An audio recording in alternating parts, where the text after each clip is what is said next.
não parar, não precipitar e não retroceder. Então dizer para esse cara, sabe quando nós vamos parar? Nunca. Nunca na sua porca vida. Né?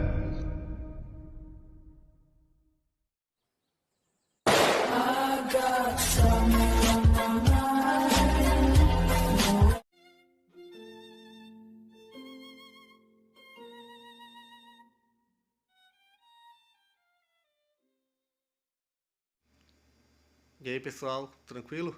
Então vem aqui antes do vídeo começar, pedir para vocês se inscreverem, quem não for inscrito, compartilhar, curtir, comentar. Quem puder seja membro do canal, que isso ajuda bastante. Tem também o link do Apoia-se. Quem puder ajudar nosso canal e apoiar financeiramente vai ser muito bem-vindo. Mas o mais importante é transmitir o conteúdo e os conhecimentos do professor Olavo de Carvalho para mais e mais brasileiros. Então compartilhe e ajude aí nossa causa. Muito obrigado a todos os membros, apoiadores do canal. Fico muito feliz. Tenho certeza que a gente está no caminho certo. Então fiquem com o vídeo e até mais. Valeu!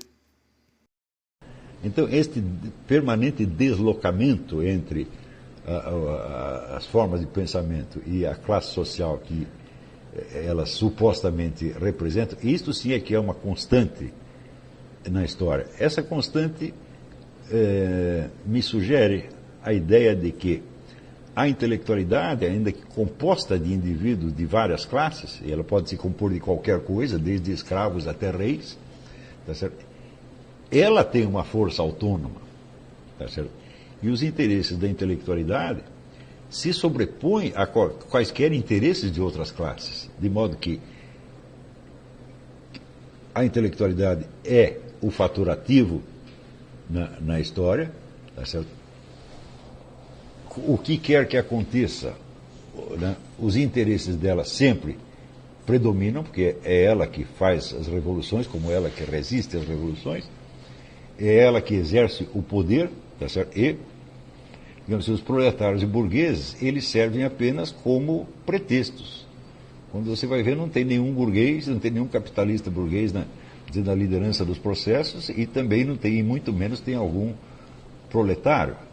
Ou seja, tudo o que se faz em nome da burguesia, ou em nome do proletariado, ou em nome de qualquer outra classe social, é a intelectualidade que está fazendo, e é ela sempre que dirige o processo. Tá certo? Bom, na verdade, isso não deveria ser uma grande novidade para ninguém, porque é lógico que aqueles que detêm o conhecimento e que têm uma compreensão mais clara dos processos, é evidente que é do meio deles que tem que sair a liderança. Não é o fato, por exemplo, de um sujeito ter muito dinheiro ou de ele ser um príncipe que vai lhe dar a liderança, porque ele vai ter que saber o que fazer, e se ele não sabe, ele vai ter que perguntar para alguém e ele vai ter que seguir as sugestões desse alguém.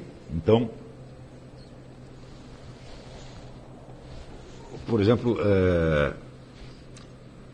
sobretudo no Brasil, onde você tem uma imensa classe média frustrada, a tendência de você exagerar o poder do dinheiro é um negócio quase alucinante. As pessoas acreditam que o dinheiro pode tudo e que as pessoas que têm dinheiro decidem tudo. Eu digo, não, você ter dinheiro, o dinheiro por si mesmo não vai lhe informar o que você deve fazer, nem o que está acontecendo. Quer dizer, o dinheiro é um meio de ação, tá certo?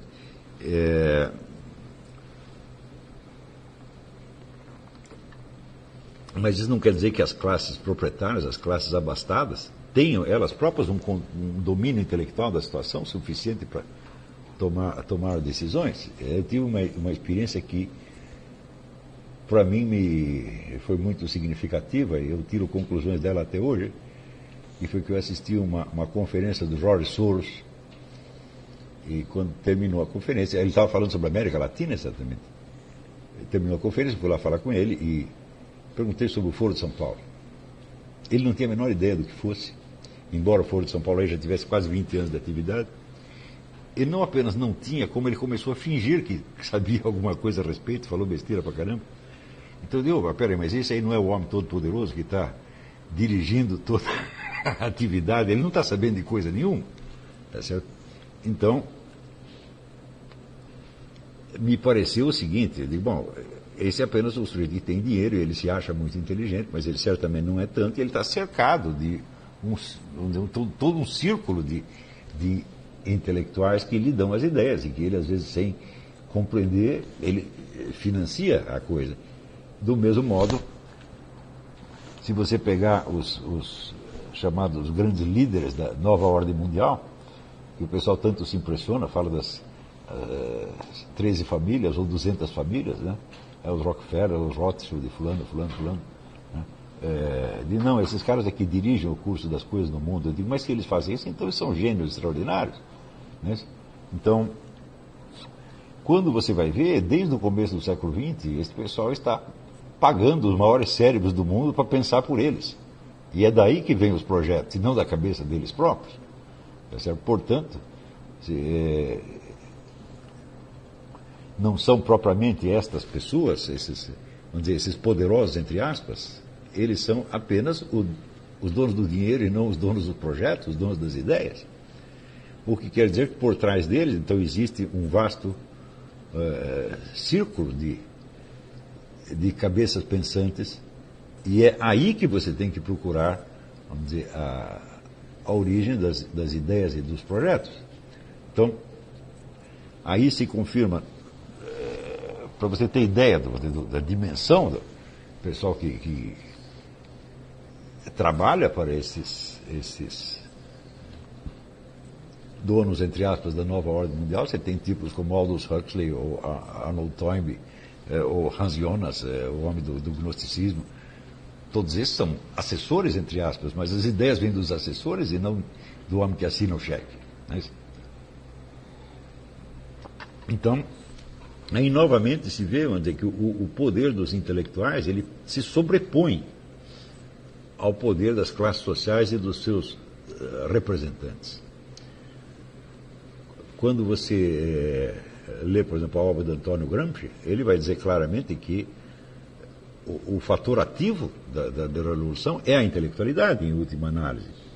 Só que ele ainda acredita que existam intelectuais proletários e intelectuais burgueses. Mas eles só são proletários e burgueses no pretexto do seu discurso. Então, isso quer dizer que as classes sociais funcionam, vamos dizer, como símbolos justificadores das ideias que a intelectualidade gera e que podem, eventualmente, beneficiar proletários ou burgueses, mas, sobretudo, beneficiam, em primeiro lugar, o seu agente principal, que é a própria intelectualidade. Então, eu acho que o poder da intelectualidade no mundo ainda está muito mal compreendido por causa desta herança do século XIX, que procura sempre, vamos dizer, uma base social para tudo o que acontece e deprecia, então, o poder criador dos indivíduos que são justamente as forças mais ativas, né, no processo. Quando você nota, por exemplo, a influência avassaladora que tem, às vezes, um único filósofo durante 200 ou 300 anos, né, onde você vê gerações e gerações que não conseguem sair de dentro do quadro de referência que aquele indivíduo criou. Né? Então, você pode se perguntar, por exemplo, eu acredito que uma pessoa como Kant, por exemplo, ele tem muito mais poder do que qualquer banqueiro da sua época, ou qualquer líder revolucionário, porque é uma influência que se perpetua no tempo. Quer dizer, essa é uma característica do poder intelectual, é que ele não é um poder que é exercido pessoalmente, ele é exercido ao longo do tempo e de maneira póstuma. Então, Augusto Comte dizia que nós sempre somos, vamos dizer, escravos de algum filósofo falecido. Então, esta característica, vamos dizer, do poder intelectual, pode torná-lo invisível aos olhos de quem está interessado só no panorama imediato.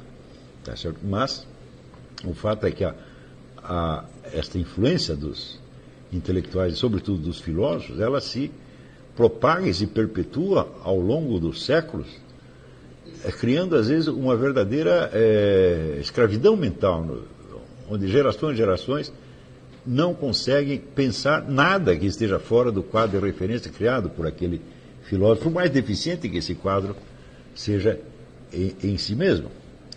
Quando você vê também o fenômeno, por exemplo, do ingresso das ideias de Aristóteles, reingresso das ideias de Aristóteles no Ocidente, depois de um período de esquecimento de quase 10 séculos, que aconteceu que os manuscritos de Aristóteles, a maior parte deles havia sumido já na antiguidade, sobrou somente alguns escritos de lógica. O órgão continuou sempre sendo estudado, mas livros como a Metafísica e outros livros importantes desapareceram e foram conservados no Oriente Islâmico e depois foram retraduzidos do árabe para o latim por volta do século XII e XIII e tiveram então uma influência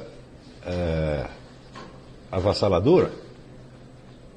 Quando se estuda a história hoje, quer dizer,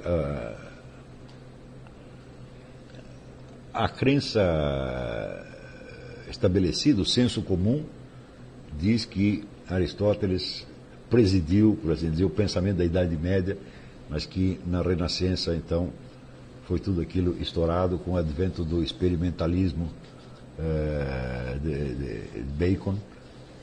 Mas isso não corresponde absolutamente à verdade, porque a influência de Aristóteles não veio toda de uma vez. Ela veio, sobretudo, em duas etapas. A primeira, influenciando mais diretamente o pensamento filosófico científico, quando se traduziu, então, a metafísica, a física, etc., etc., e isso, o material todo foi assimilado por Santo Alberto Magno e São Tomás de Aquino, e durante, digamos, uns 2 ou 3 séculos, isto imperou sobre o pensamento universitário.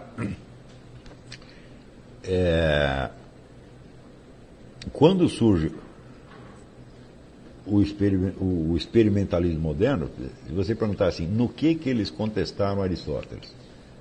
Em praticamente nada. Quer dizer, a oposição a Aristóteles era mais um negócio nominal do que uma crítica detalhada. Não, Aristóteles errou nesse ponto, naquele outro ponto. Né? Uma crítica fundamental foi lançada por Galileu, quando ele disse que contestou aquilo que Aristóteles dizia, que um objeto que não é impelido por um movimento externo permanece no lugar onde está. Né? E Galileu diz, não, ele permanece no lugar onde está ou em movimento retilíneo uniforme. Esclarecendo que o movimento retilíneo uniforme não existe propriamente, mas que ele é uma unidade de medida.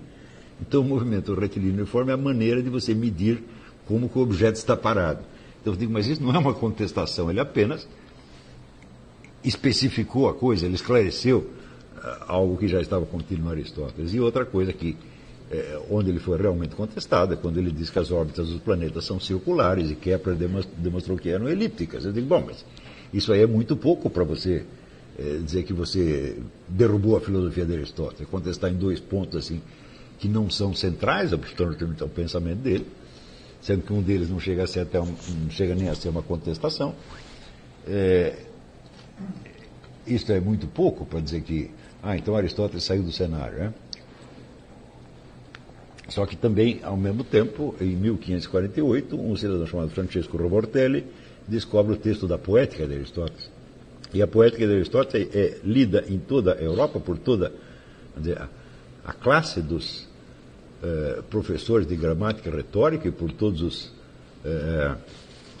poetas e dramaturgos, etc. E aquilo passa a imperar sobre toda a literatura europeia durante mais 2 ou 3 séculos.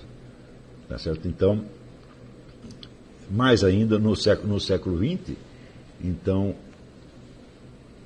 o pessoal proveniente, sobretudo das ciências biológicas, redescobre, então, a física de Aristóteles, né? E pela primeira vez eles entendem, isso não é uma física, isso é uma metodologia geral das ciências, e isso começa a ter uma influência enorme. Então você vê, o fantasma de Aristóteles, ele não saiu daí até hoje. Né? Agora, que governante que baixou um decreto que durasse, cuja vigência durasse tanto tempo, né, e que continuasse determinando a conduta humana durante, digamos, 1/10 desse tempo. Você pegar o Código Napoleão e falar, bom, quanto sobrou? Alguma coisa do Código Napoleão sobrou no Código Civil francês, mas está se diluindo cada vez mais. Tá certo? Você pegar os decretos de Stalin, já acabaram todos, né? Você pega os governantes mais poderosos, as ações deles, elas se diluem no tempo com uma velocidade impressionante, ao passo que estas ideias dos filósofos, elas continuam imperando por um tempo extraordinário. Então, vamos dizer, bom, o que é que falta para nós entendermos que a verdadeira força ativa da história, tá certo? Não é a luta de classes, não é o conflito de nações, não é o conflito de raças, mas é simplesmente, vamos dizer, esse efeito residual, né, das ideias daqueles indivíduos que ampliaram de algum modo o horizonte de consciência do ser humano. Só que cada vez que um desses amplia o horizonte de consciência, ele o delimita também, né? Quer dizer, ele faz uma nova demarcação que, em princípio, é mais ampla do que a anterior, mas, na medida que ele marca esses limites, fica difícil você sair de dentro dos limites depois, porque você não é tão inteligente quanto eles. Então, existe aquele livro famoso, um livro anônimo chamado Comentário aos 22 Arcanos Maiores do Tarot, que foi escrito por um alemão, Valentino, agora esqueci o nome, Valentino. E ele diz uma coisa ali que me pareceu muito interessante. Ele diz que as escolas filosóficas, às vezes, têm o efeito de uma feitiçaria. Quer dizer, que você lança um encantamento e as pessoas caem dentro daquilo e não conseguem sair de dentro durante muito tempo. Quer dizer, a força daquele intelecto, ele pode abrir o horizonte humano, mas, ao mesmo tempo, ele também o fecha, a não ser que apareça outro capaz de ampliar esse limite. Mais ainda, nós vemos que, ao longo do tempo,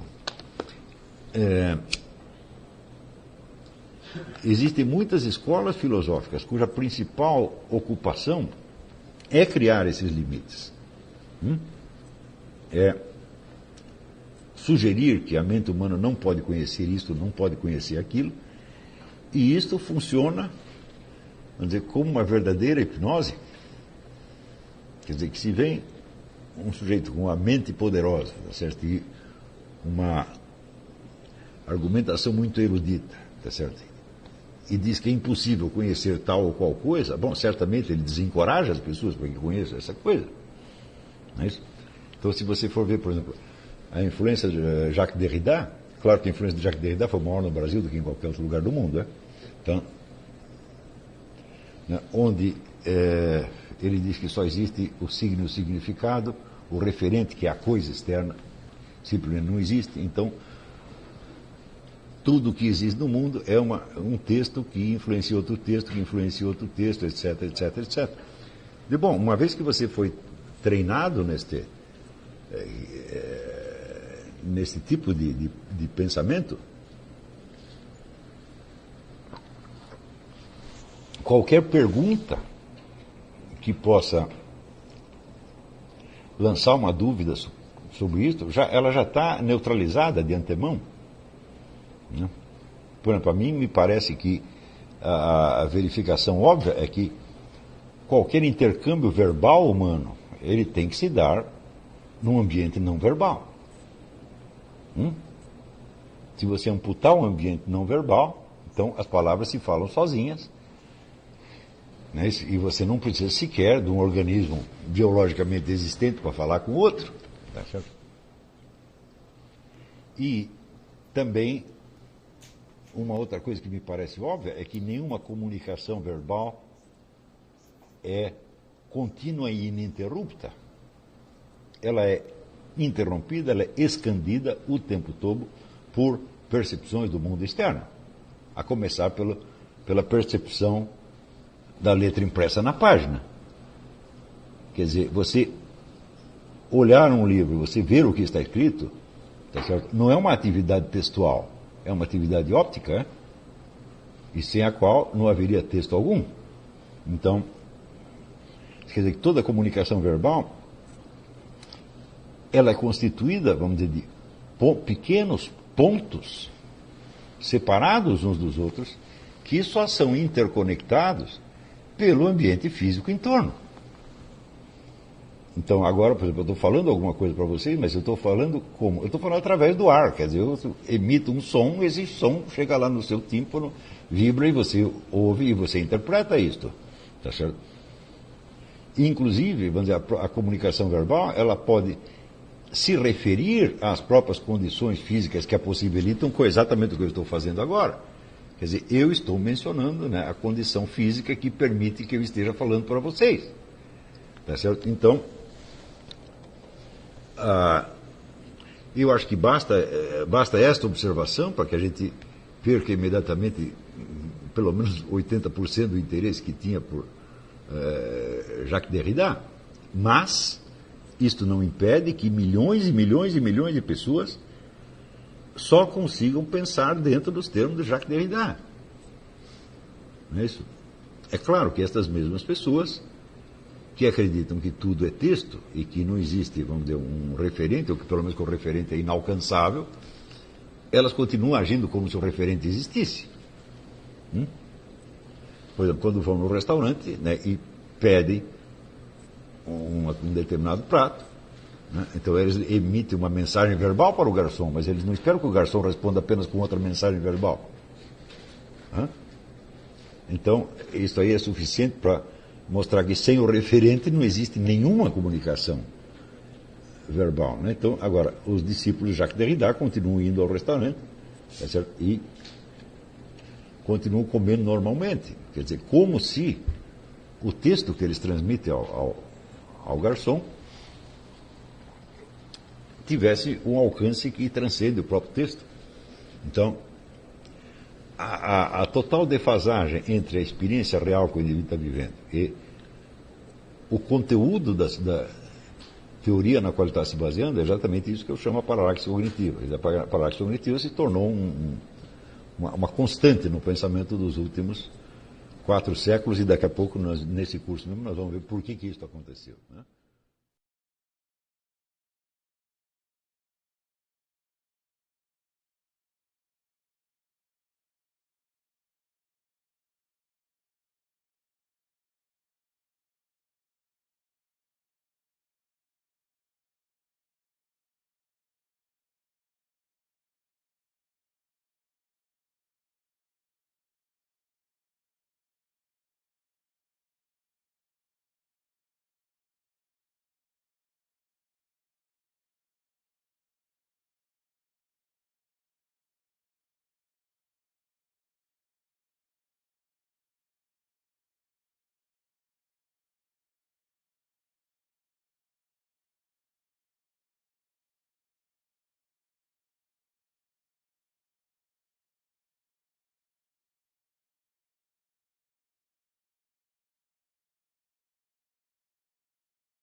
Chegamos a mais um final de uma aula, de um vídeo. Espero que tenham gostado. Quem não se inscreveu ainda, se inscreva, compartilhe, comente. Ajude o nosso canal, apoie, seja membro. E ajude o nosso canal a chegar a cada dia a mais brasileiros que precisam muito do conhecimento do professor Olavo de Carvalho. Então é isso aí, fique com Deus, até o próximo. Valeu! Então é isso aí, pessoal. Que é o nosso canal. Que são alguns livros que eu já li. A maioria foi doação, mas alguns eu adquiri, professor Olavo de Carvalho. Alguns livros se perderam aí que eu emprestei. Professor Alexandre Costa. A Bíblia Sagrada. 10 lições sobre Karl Marx. Indico a não ler esse livro, que é muito ruim mesmo. Alguns pensadores aqui que realmente, como o professor Olavo de Carvalho disse, não são pensadores. Valeu, tamo junto aí. Apoie nosso canal, seja membro.